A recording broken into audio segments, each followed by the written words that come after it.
Thanks, Chris.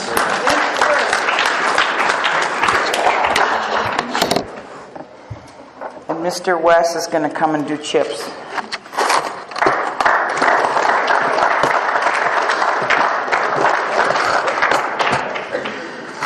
There you go.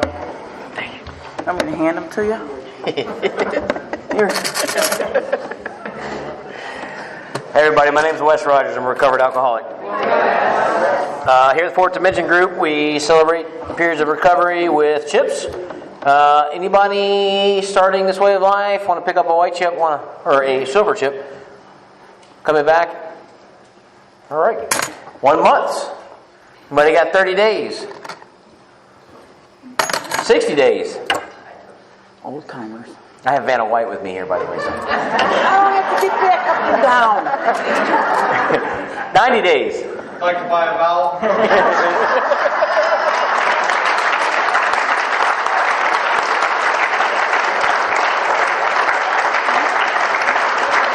That's Sarah. Another one.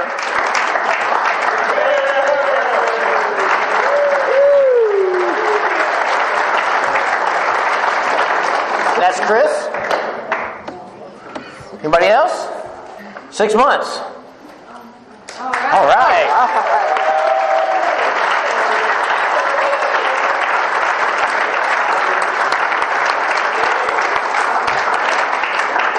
That was Brandy. 9 months. All right.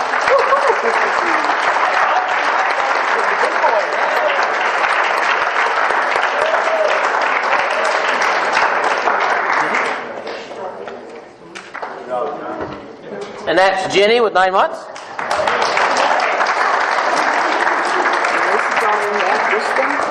And we're going to do years for non-home group members. Anybody got a year? All right. That's all we got.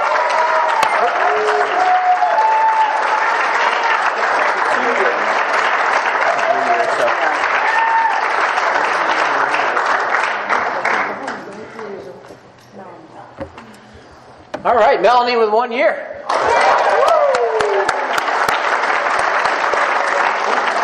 And how about multiples of years for non-home group members? Oh, here we go.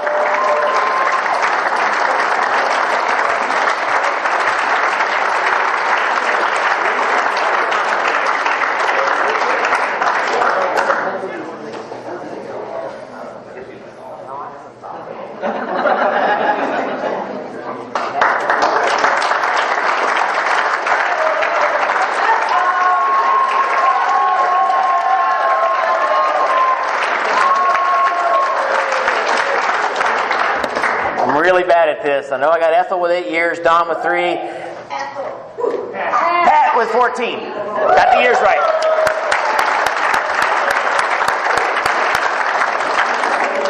Any other non-home group members celebrating?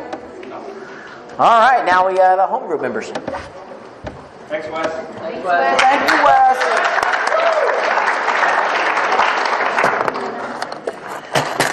Okay. Where's Dennis's thing? Is it right here? No, I do feel like Vanna White.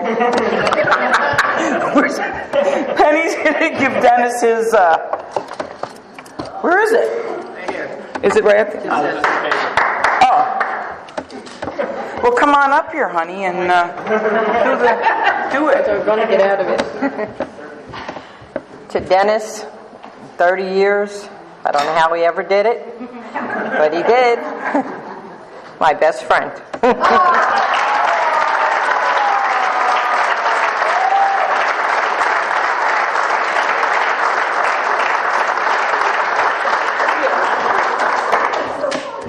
My name's Dennis Brown, and I'm a drunk. And I've only got like 10 minutes, so I'm going to have to make this really quick. I picked up my first drink at the paper mill. We went for liquid lunch. It was on a Tuesday. Kelly's Bar. I had 2 drafts, a ham sandwich, and a pickle. And that was on a Tuesday. And Friday, I had 4 drafts and no ham sandwiches and a pickle. And the bartender, Ralph, said to me, he said, "Kid, some people can't drink, and you're going to be one of them." And I said to myself, who the hell does he think he is? And but I was going to be one that couldn't drink. I drank for about a year alcoholically, got drafted. I was in the service for 2 months, 29 days, 8 minutes and 32 seconds. They threw me out. I figured that I was thrown out of the service, my life was going nowhere, so I should get married. So I married a girl that said that she would never be intimate with me and she would never marry me. And I said to her, does this mean we can still go out though, right? And she finally gave in and we got married, and we didn't love each other, and I only married her for one purpose, and after that purpose was over, I didn't want to be married anymore, but somehow we were stuck together. Life got worse and worse. I went to my first AA meeting because she had gone to an Al-Anon meeting, and and I was laying on the kitchen floor, and she walked over me instead of hitting me with something or whatever. And so anyways, I went to AA, my first meeting. I met a guy named Joe Collins. He yelled at me, told me to shut up and sit down front. And I did, and I listened, and I couldn't wait to get home. My wife, used to be a school teacher. She's not retarded or anything. And I got home, and I said to her, I said, that time you hit me with that umbrella? And she says, yeah, you spit at me. And I says, yeah, well, that was like hitting a cancer patient with an umbrella. I said, because I have a disease. And I told her all about AA and all about the relapses. They try to stay sober, but they all have relapses. And I never forget, she came one time to the meeting, and when she was on the way home, she says, I talked to Joe Collins, and he's never had a relapse in 10 years. I said, why the hell don't you marry him? So that was my answer to everything. At the time, I worked 9 years over the paper mill. My father worked over there he retired from there. I worked 9 years over there, and one noontime I didn't go back with the boys, and instead of being smart and not going back, I went back 2 hours after I drank and got really good and drunk. And they took me up to the office, and they said, I told them I missed my ride, and they said, well, you could walk back here. And I told them that I wouldn't walk across the street for this job. And I was multi-bastard when I drank. And they didn't fire me, because my father worked there a lot of years, but they laid me off, and they haven't called me back, and it's been 45 years. So anyway, I went to AA, and I got a year of sobriety. And almost a year of sobriety, I had a very, very terrible accident. A cement wall fell on top of me. All AA people came to see me. No barroom buddies ever came to see me. So my wife hardly ever came to see me. We both didn't love each other at the time. And all AA people came to see me, and that impressed me. And I knew I wasn't an alcoholic, but it really impressed me. I used to go on a lot of commitments. This old lady I had for a sponsor, she used to go on a lot of commitments, and she would introduce me to a power example. And I can never forget one time, this old timer come up after, he says, no, you can shit them, kid, he says, but you can't shit me. He says, you're not sober. And he was right. I stayed away from a drink for a year because I had enough Percocets to kill an elephant. So after that year, I drank. I called up Helen, I said, I drank last night. You can deduct a day. And she says, what are you talking about? I said, well, you told me it was a day at a program. It is, but you got to start all over again. And I had a hell of a resentment against that. I didn't believe that was right. And I compared it like a bowling trophy. How the hell can you take a bowling trophy away from somebody if he's already did it? So anyways, I got rid of her. She was a jerk. And I got another sponsor. I did another year. Then I do 6 months. I do all this stuff. And in the meantime, I went back to college. I became one of these AA counselors with all these certificates, a degree. But I wasn't sober, And they would say to me, you do a great job, Dennis, as a counselor, but you're lacking one thing. And I said, what's that? Sobriety. And so I gave up that, and the last time I drank was 3.5 years. The last time I drank was that last year, and Don the Indian took me in the men's room, and he said, Dennis, look in the mirror. And I looked in the mirror, and he says, you're living proof that anybody can stay sober a year. I stayed sober 3.5 years in that resentment. And it was 3.5 years, and I came back, and I had drank after 3.5 years, and I said to Joe, I said, I said to Joe, I said, why can't I stay sober, Joe? And he said, the reason you can't stay sober is because you think you're an alcoholic. He says, have you ever pissed your pants? And I said, yes. He said, you ever shit your pants while you were drinking? I goes, yeah. This is the big one now. He says, you ever stick your finger down your throat to puke? And I goes, all the time, Joe. And he says, then you're not an alcoholic. You're nothing but a goddamn drunk. And when you get that disease shit out of your mind and stop using that, he said, you'll stay sober. And he says, and by the way, he says, there's a slip behind every slip. Because I used to work at the first step and the 13th. Of course, back then I looked like Brad Pitt, so hard to believe, I know. But, let's say I got one. I'll tell you one way I would drink. He just said 2 minutes, but he's going to have to come up here and take me down, maybe. But anyway, I got so that I was like on a back road, bar from bars. This is what really got me sober. Counting up my change to see if I had enough for a GIQ. And looking all underneath the seats and stuff, And I was always in trouble when I drank. I raised pigeons, and the woman across the street, I used to go out there and clap my hands, and they would tumble. Well, they'd tumble anyways, even if I didn't clap my hands. They have seizures. And so she said that my pigeons were shitting on her fence, and I denied it and said it was pigeons, blue jays. And she said I better do something about it, and I was drunk. She went back in the house, and I cut her fence down. So I was always in these shitty jobs. I mean, cuffs. I was always in cuffs and stuff, but that ain't what really got me sober. That going around trying to find myself a drink, that's what really got me sober. And I could go on and on the stories, but I can't. I'm hoping someday they'll give in and make me a main speaker here before I die. And I am 68 years old, so don't wait forever. I'm going to read 2 things, and I'm going to shut up. I'm glad to be sober today. And I'm glad for Joe Collins for telling me that I was nothing but a drunk. Or I still wouldn't be here today. Okay, I got 2 things. They're short. Finding your way out. An alcoholic fell in a hole and couldn't get out. A businessman went by. The alcoholic called out for help. The businessman threw him some money and told him to get himself a ladder. The alcoholic could not find a ladder in this hole he was in. A doctor walked by. The addict said, help, I can't get out. The doctor gave him drugs and said, take this, it will relieve your pain. The addict said, thanks, but when the pills ran out, he was stuck in the hole. A renowned psychiatrist rode by and heard the addict's cry for help. He stopped and said, how did you get in there? Were you born there?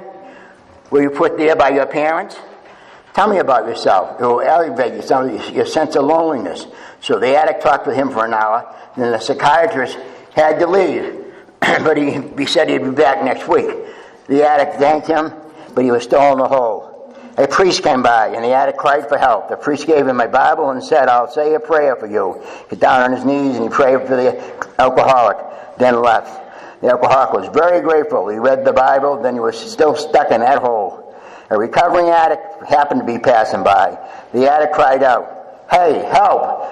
Help me, I'm stuck in this hole. Right away, the recovering addict jumped in the hole with him.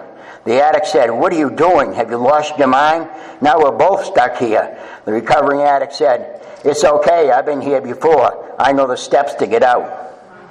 That's the one I want to read. The other one I want to read is my favorite.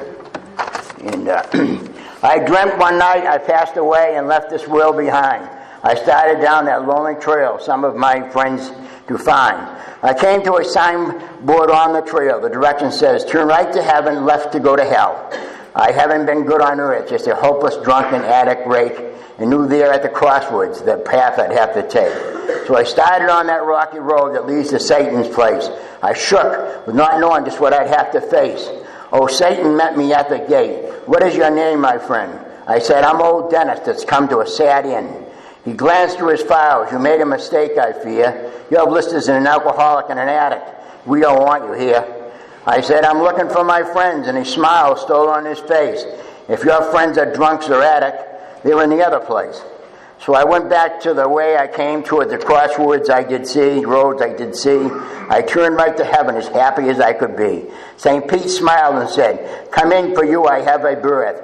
You're an alcoholic. You've been through hell on earth. I saw Joe and Bill. and an old girlfriend named Belle. And brother, I was tickled because I thought they had all gone to hell.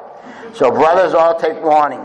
Learn something from my trip. You have a place in heaven if you try hard not to slip. If someone tempts you with a drink when you're not feeling well, tell him you're going to heaven and he can go straight to hell. Thank you.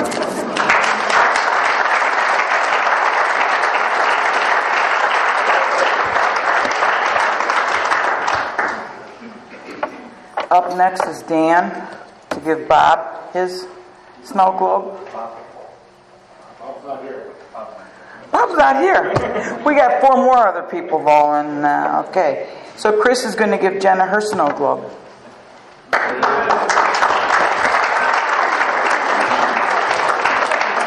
Put Bob's down. Bob doesn't get that now. My name's Chris Kelly. I'm alcoholic.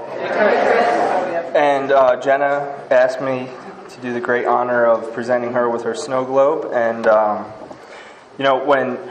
when we first moved out of the A Club and we moved to this place, Jenna was one of the first people that wasn't kind of with the people that started this, that had some time, and she joined the group, and we were like, wow, this is kind of cool, we're kind of branching out a little, and she's still here another year later, and I just watch Jenna and watch what she does, and she grabs all these new girls and all these new women, and she's a powerful example of Alcoholics Anonymous in action. And I'm very honored to give her her snow globe for 18 years.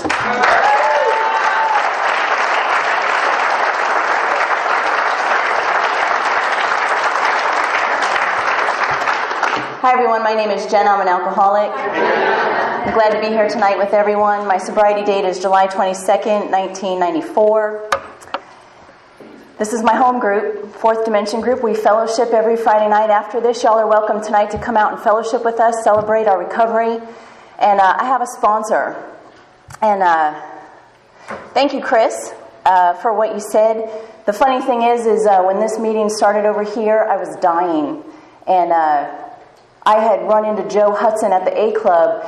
I was very disoriented. I was completely out of my mind. And I thought I was at a different night's meeting, and when I saw Joe and Chris and some of the other guys come in, I was, where the hell am I, and what day is it? And I started chatting with Joe, and he told me that it was a speakers meeting, and that I said, oh, that's great, I'm going to come back next week. I had a commitment then. And he said, well, we're moving. And I showed up here, and the woman who gave her talk that night shared some information with me that has been saving my life. I'm grateful to be a member of Alcoholics Anonymous and to be a member of this group. And, the only thing that I really want to say tonight is I learned something really important this year. I have a sponsor, and I am absolutely convinced that there's no way that I could be standing here sober, that I could live a decent life, be a productive member of society without Alcoholics Anonymous. I know too much. I have found out way too much about myself. And one of the things that I have learned this year that is very important, and it's been one of the most painful things to look at and to admit, is that I am frequently wrong. Thank you for my sobriety.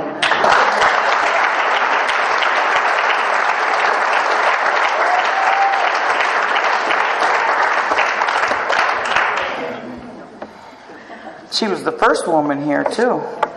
And Jerry is going to give Diana her.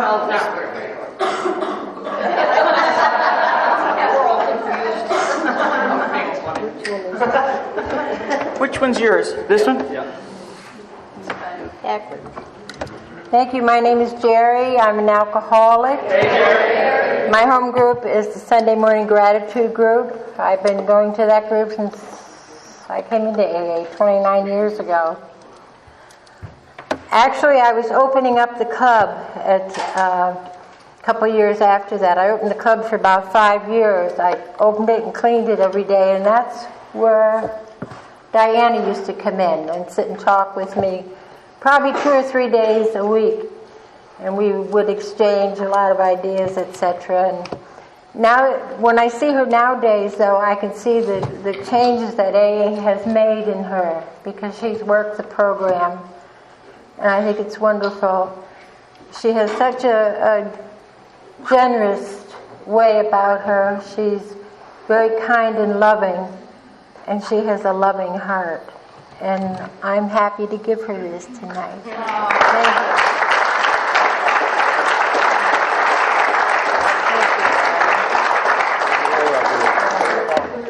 you. Great. Hi, my name's Diane, and I'm an alcoholic.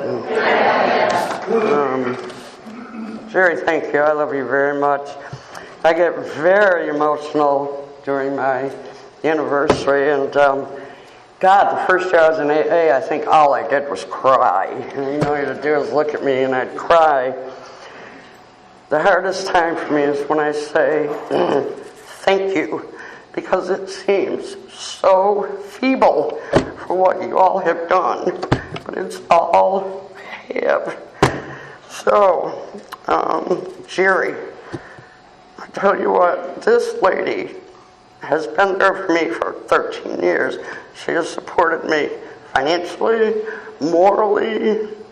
I would give anything to be 1/10 of the lady she is when I grow up. She did tell me I looked cute tonight, and I knew it, but I mean, it just still was good to hear. And so, all I wish to say is, with all I am, I thank you all for my sobriety, and especially the members of the Fourth Dimension group, because you all are the finest people that I've ever been around, and I'm very grateful.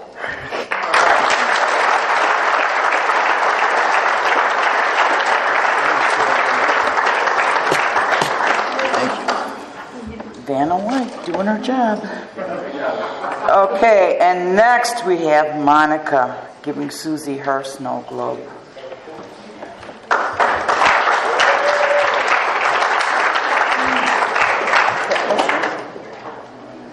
Hi, Monica. I'm an alcoholic. Okay, I need to be brief, but I just want to tell you guys that a few months back, I went to my sponsor and I said, you know, I feel like I'm not really growing. I'm not doing enough, and I go, I need you to go over the steps with me again. We got to go through the steps again because I don't know how to do the steps anymore. Like, you know, and my sponsor's like, you've done the steps, you know how to do it. And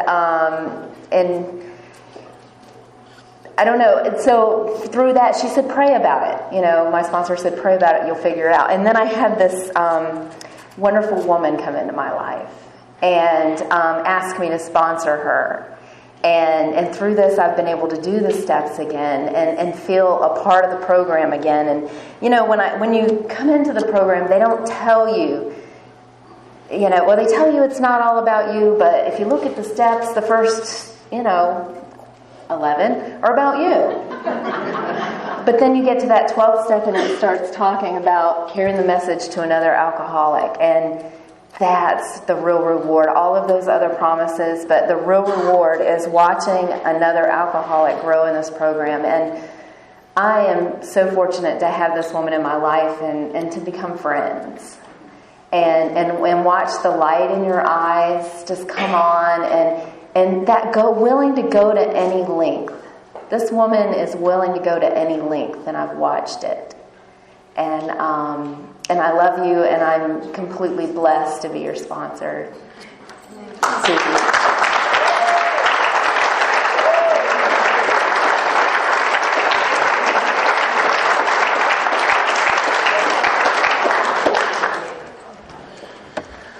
Wow.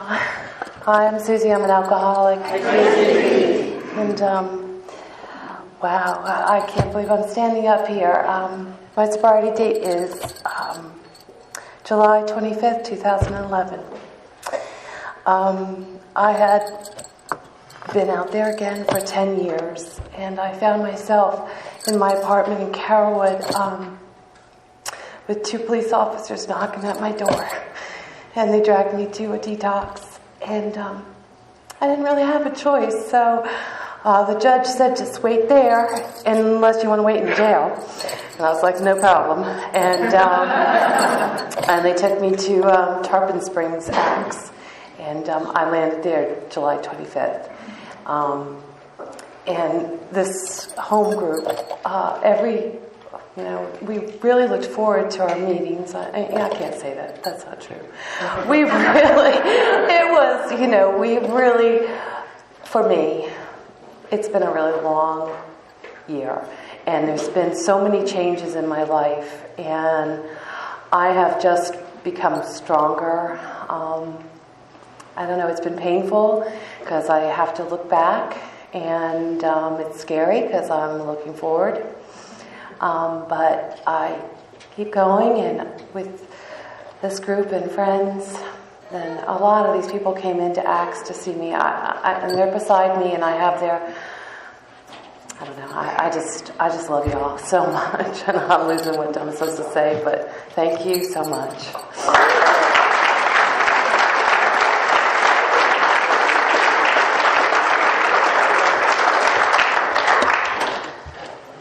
Okay, and Matt, would you like to give Joey his?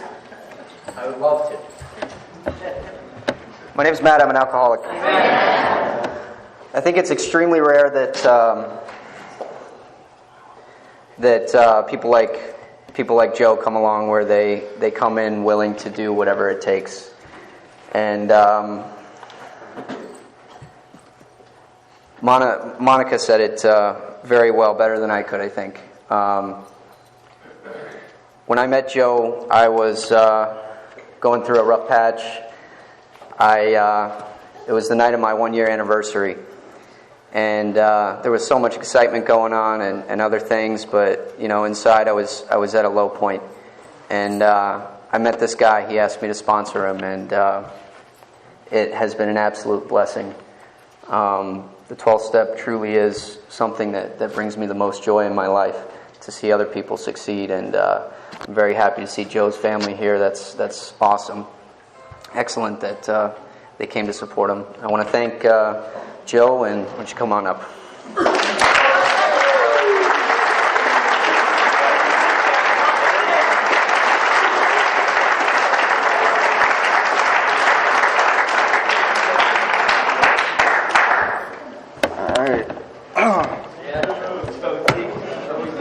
My name is Joe. I'm an alcoholic. I was supposed to celebrate last month, but in the midnight hours of my anniversary, I came clean to my sponsor that I drank in jail. So I sit here today, and I feel good about doing that. I just want to talk briefly about how I got a year sober, and I thought I knew everything, and I would read inspirational books and the Bible and, dabble in all kinds of stuff. And I just didn't know how to apply the things that I was reading to real life. And by getting a sponsor and getting involved in AA, I learned how to become a man and to apply these things to real life situations. And,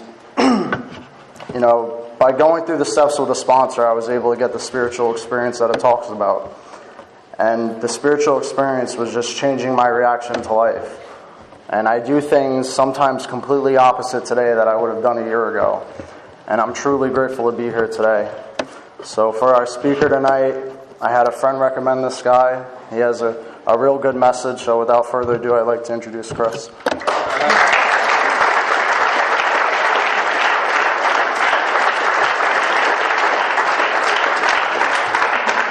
Good evening, everyone. My name's Chris. I'm an alcoholic. Hey, Chris. It's a pleasure to be here. I wasn't nervous until I actually made the walk up here. Now I'm like, well, what am I going to say? What am I going to do? Well, I'm going to talk about 3 things. What it used to be like, what drove me into AA, and what happened, and what it's like today. Because that's, for me, what it's all about is what it's like today. It's amazing. I'm going to do an abbreviated version here, and I'm not real good at it because the people that are here with me and know me, they know that once I get going, it's like, oh God, when's he going to stop? So I'll do my best, and I think I got a 2-minute warning coming from the boys up front here, so I appreciate that. But congratulations to everybody that's celebrating tonight. You know, what a treat. It's rare. My buddy Mike's sitting here with me. He's one of the members at my home group, and we were just commenting like, dude, there's so many people picking up chips tonight and then celebrating their anniversaries, and that's for me what it's all about. You know, that's what I strive for every day, is to get up in the morning, do what I have to do in order to walk out and be of maximum service to God and others. You know, and the beautiful thing about a guy like me, who built his life over 30 years on a complete lie, built up an empty cave that he lived in. Wow. Sometimes still hurts, you know, thinking back. You know, it's amazing how touching that still is today. Anyway, you know, but I spent my life building up a lie. And trying to figure out what I wanted everybody else to believe about me. You know, I had a really fun and normal and good, happy upbringing. You know, the only problem was like I stopped having fun. Like it stopped being fun, and no one did anything. You know, nothing changed. Things actually got better. You know, and the point I'm trying to make is, you know, disease, alcoholism. You know, I refer to it as alcoholism, and you know what's cool about it is I got the same alcoholism as everybody sitting in here tonight, and that is why there's so much power within this fellowship. You know, but I didn't know. You know, I spent my whole life building up that lie, like I'm talking about. And I built this fantasy that I wanted everybody to see, so no one really knew what was really going on inside me, because if they saw that, you know, then I wouldn't be the guy that I thought they wanted me to be, you know? And in that time, you know, I had no identity of myself, and I had a lot of things that were materialistic that identified me. And that's an empty way to live, especially when you don't know it. You know, the point I'm trying to make quickly is, like, growing up, you know, I had everything, but everything wasn't enough. You know, there was always something missing, even when there was nothing missing. You know, I always wanted something else. I always needed something else, whether it was a girl or a boat or a car. I needed something other than what I had. And that is a miserable way to live, as I found out. Thank God for AA. You know what I mean?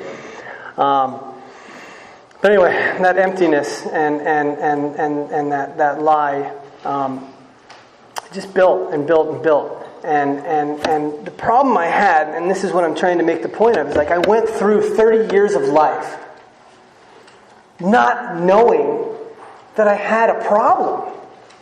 Like not knowing that anything was wrong. You know, I mean, think about that for a second. You know what I mean? Like something's missing, but I don't even think there's something wrong.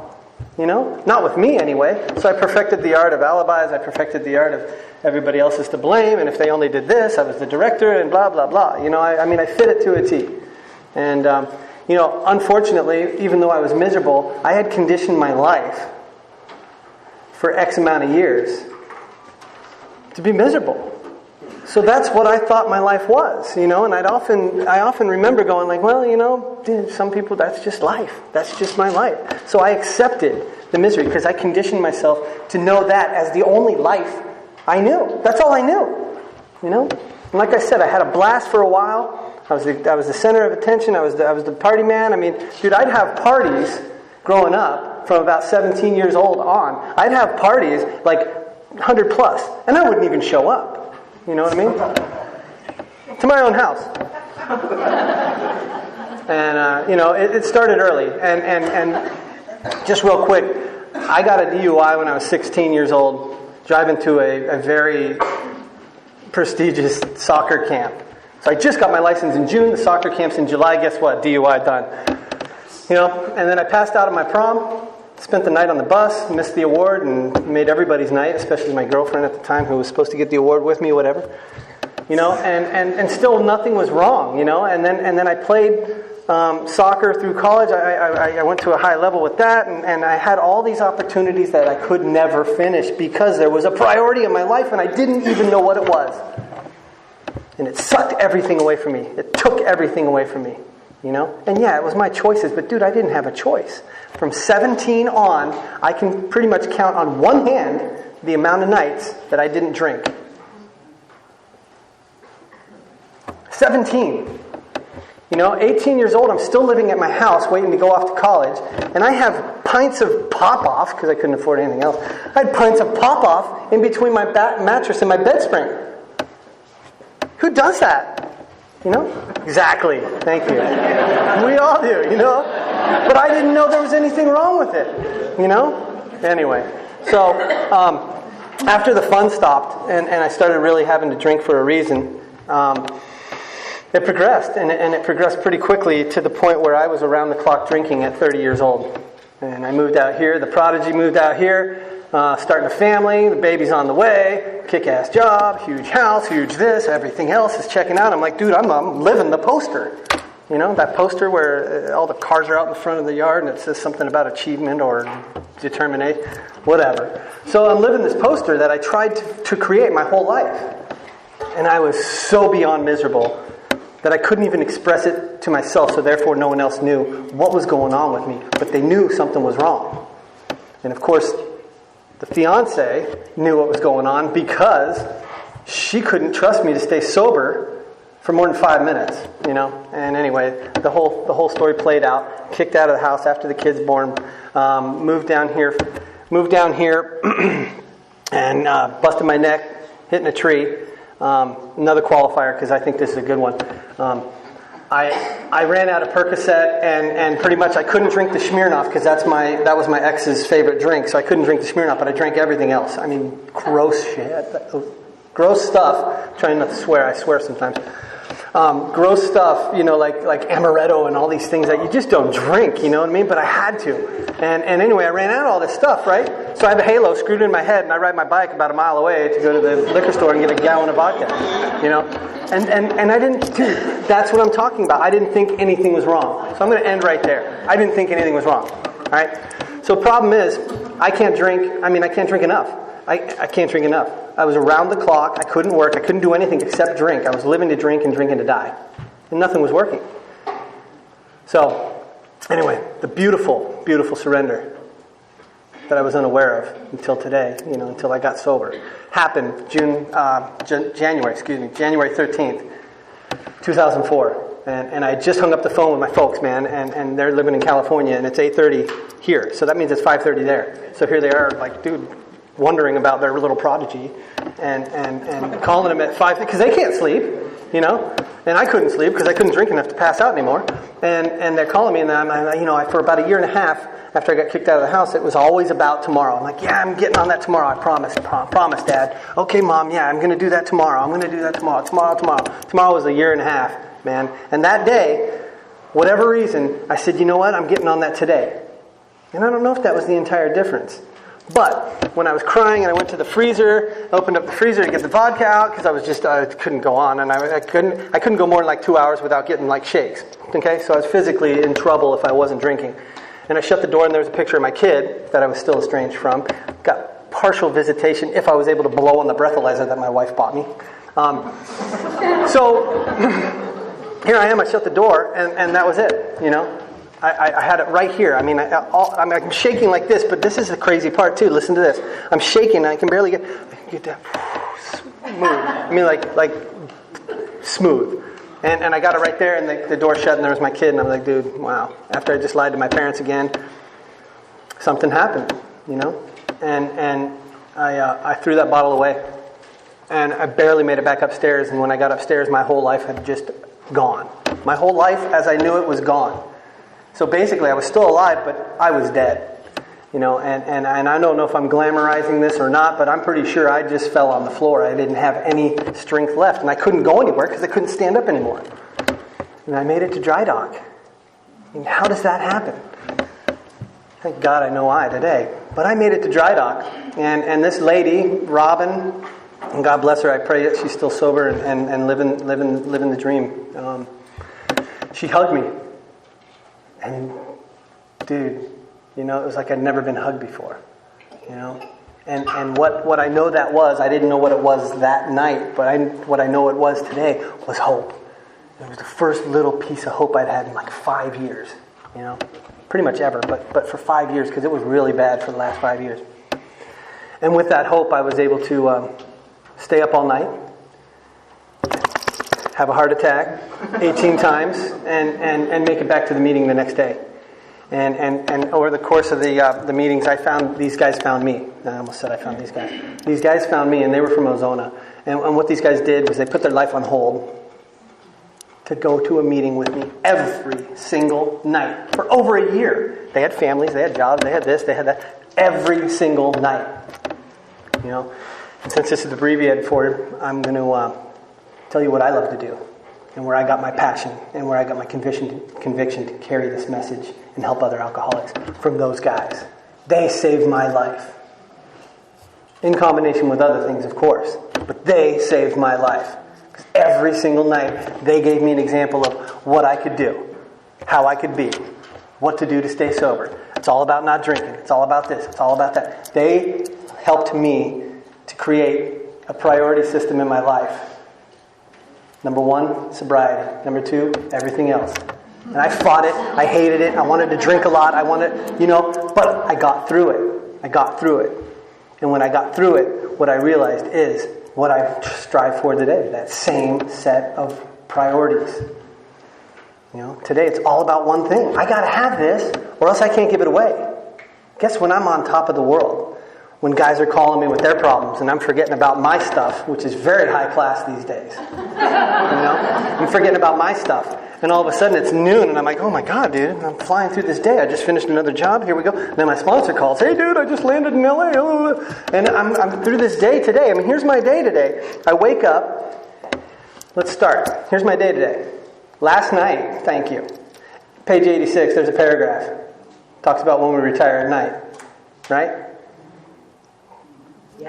Do that, put my head down, fall asleep within 10 seconds. And I'm the dude that could not sleep without taking enough booze to pass out. Boom, within like 10 seconds of hitting the pillow, when I'm ready to go to bed, I'm out and I sleep. So then I wake up and see what I do with page 86, that paragraph, is like the 10th step. And what that allows me to do is wake up the next morning free. Free to face that day without any bondage. Without any hangovers, without any issues. Right? So then I wake up, I read page 86 and 87. Then I reach page 99 in the 12 and 12. Then I get on my knees and ask for help after I say a lot of thanks. And then I start my day. And usually by 11. Stuff goes that way when I'm supposed to be going that way, But the beauty is I can recover. What used to take me a month when something wouldn't go my way early in sobriety, it was a month. I would hang on to it, pissed. I'd break cell phones, I'd punch holes in walls, whatever I do. And now it's like, okay, good. I look at it for what it is, And 9 out of 10 times, what the message I heard from a lot of people who were up here sharing their experience, strength, and hope on how they got their anniversary milestones tonight, helping other guys. Guess what? Those guys call me and they do for me what I can't do for myself. Period. Every single day I'm reminded of me, myself, and I. All the problems there are. What's my problem? Self-centered, selfish thinking. I'm an extreme example of self-will, run riot. Best line in the book. Although, he usually doesn't think so. So here I am, I'm like, I'm cruising over here. I have no idea. But today I do. I'm very fresh still. I only have a little over 8 years, coming up on 9 years. But the beauty is, I can live today. I am free to live life. I am free to embrace the good with the bad. I'm free to embrace the hardships and the challenges, knowing that if I get through that, and I ask for a little help, and I get through those situations with a little grace, guess what? Dude, I'm filled up, so I'm ready to charge. I got so much more to give when I get through these life situations that used to cripple me and force me to go run away and hide in the bottle or oblivion you know? And by sharing what we have today, by sharing this gift that I have that I truly don't deserve, you know, my life is what it always was meant to be. It's what I always wanted it to be. I wake up, I have purpose. Straight up, I wake up every morning, I have a purpose. And I have 8 guys that are just like me, pains in the butt. And they don't want to do what I'm telling them I did in order to get what I have to offer them today. You know? And it keeps me willing. It keeps me persistent with my action. You know, like my sponsor always tells me willingness is essential. But action is mandatory. You know, you can wake up willing every morning and you can still live like I did. Oh yeah, tomorrow. You know, a year and a half later, you're about to blow your head off. And you can't even pull the trigger because you can't even hold the gun. You know? So there's a lot more things that I really wanted to say in relation with everybody that was sharing tonight with their milestones, you know, and that's what this is all about. Like I said, I work with guys, and that is what I've found to be the source, and the source is giving away what was given to me, you know, dedicating my life. I have a kid. I'm with her every single night. You know, and God's arranged the situation to where her mom gets home usually about 7, so I can go to a meeting every single night, right? Except the nights that sleep over. But my point is, if I want to continue to have the life that I live today, I have to remain a constant part of what saved my life, what gave me a life, what gave me the purpose, the meaning, the help, the hope. You know, I got to stay here. Like, the hardest thing for my guys right now, a lot of these guys that I'm trying to help, the hardest thing is like 1 hour a day. 1 hour a day. If I don't go to a meeting, it's not like I'm going to drink tonight, you know. But there's something missing, and I'm so grateful for that because, you know, there's my sign. And I haven't even got started yet. So anyway, what I want to say is one thing, and everybody that was up here pretty much said it, you know, and I thank you all for the life I have today. I thank you all for my sobriety, and the sobriety is what makes it all happen, what makes it all possible. Still today, the most important thing I do is to not drink one day at a time. Not drink today. Period. That is still the most important thing. And I lose sight of that. Because I was just thinking until I got into a relationship and figured out how defective I really am. You know, I thought I was pretty much a spiritual guru. I thought you know, everything was just kind of cruising. I just cruise around. Everything's good, and I'm just woo, let's go. You know, and now I'm getting a dose of reality, and the reality is what keeps me growing, what keeps me motivated to move forward. You know, and live this life the best I can, so that I can be an example. You know, which is all I got for other people that may be going, geez, does this thing work? What's up with this guy? You know. Anyway, if you don't believe what I said, I invite you to come hang out with me. And I thank God for AA, and I thank AA for God. I bless. Thanks.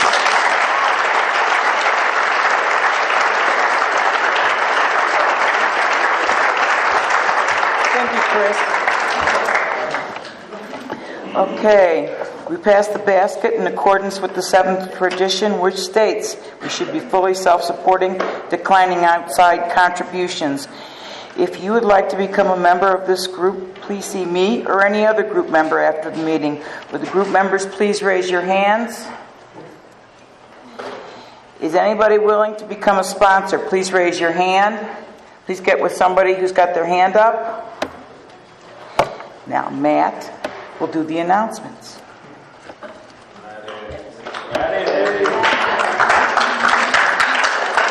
Matt, I'm an alcoholic. Upcoming speakers. On August 17th, we have Liam S. from Orlando. August 24th, we have Terry Y. from Tampa. September 7th, we have Ruthie from St. Pete. September 14th, we have Kelly B. from St. Pete. And on the 21st, we have Stephen H. from Tampa. Welcome to all the newcomers. If you need a home, please see me or any of the home group members after the meeting, or come out to dinner with us. It's going to be a good time. After the meeting tonight, we are going to Steak and Shake. It's right over at Little and 54. It's going to be fun. Come out. Literature and speaker CDs are available for donation on your terms. If you can't afford it, please visit our website and download all of them for free. It's this is the website. It's 4thdimensiongroup.blogspot.com. Treatment facility meeting is the second Saturday of every month at noon at the A Club. Show up, get involved. It's really a good time. The 56th Florida State Convention is going to be next week at Innisbrook Golf Resort. There are scholarships available if you can't afford to go. There are plenty of service opportunities. You can see any hands raised. Get with them people after the meeting. They'll get you involved, and it's going to be fun. That's all I can say about everything. Monday at 6:30 at the A Club, there's a women's meeting that needs support from women with time. Please show up and get involved. These women have requested this several times, and they need assistance, so please show up. The AA Way's 30th anniversary meeting is going to be August 8th at 7 p.m. The meet and greet is going to be at 7, okay. And then the meeting starts at 8. Coffee and cake will be provided. The Fourth Dimension Group's second anniversary is coming up August 10th. We have Patty L. from Tampa. Dinner is going to be at 6. We got some good dinner coming, so please show up. The meeting is going to be at 7, and please bring a dessert if you can. That's it for the announcements. Oh, no, one more. Sorry about that. No clapping. Grapevine Restoration at noon tomorrow at Central Office. So please show up. Grapevine Restoration. Thank you very much.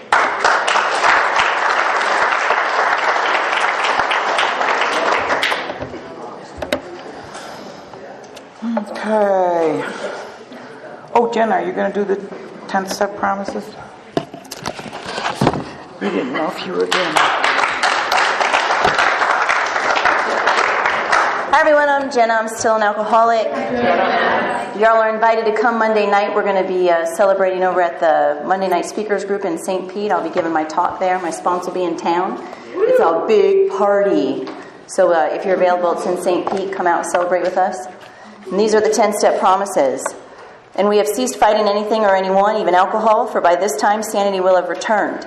We will seldom be interested in liquor. If tempted, we recoil from it as from a hot flame. We react sanely and normally, and we will find that this has happened automatically. We will see that our new attitude toward liquor has been given us without any thought or effort on our part. It just comes. That is the miracle of it. We are not fighting it, neither are we avoiding temptation. We feel as though we had been placed in a position of neutrality, safe and protected. We have not even sworn off. Instead, the problem has been removed. It does not exist for us. We are neither cocky nor are we afraid. That is our experience. That is how we react, so long as we keep in fit spiritual condition.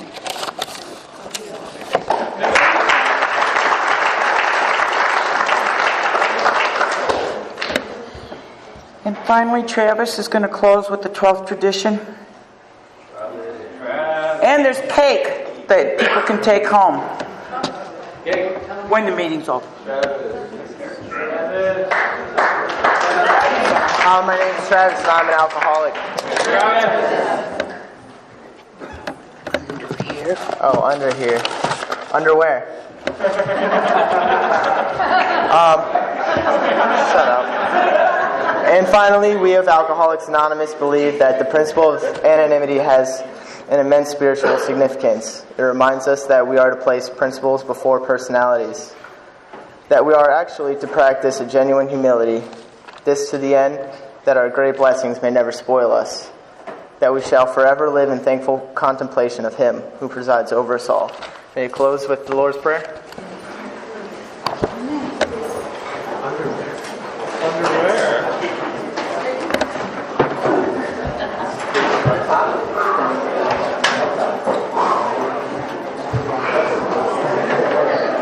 Edward, sweaty palms.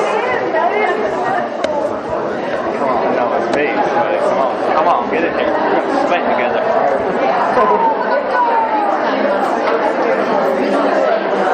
You, buddy.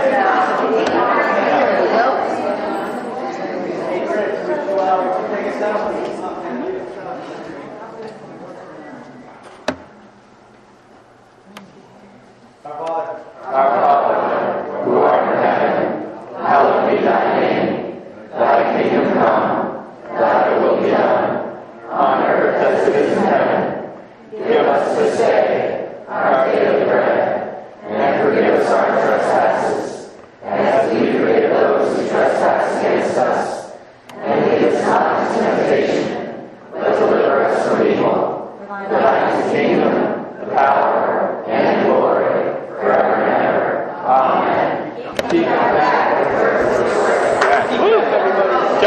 Decaf.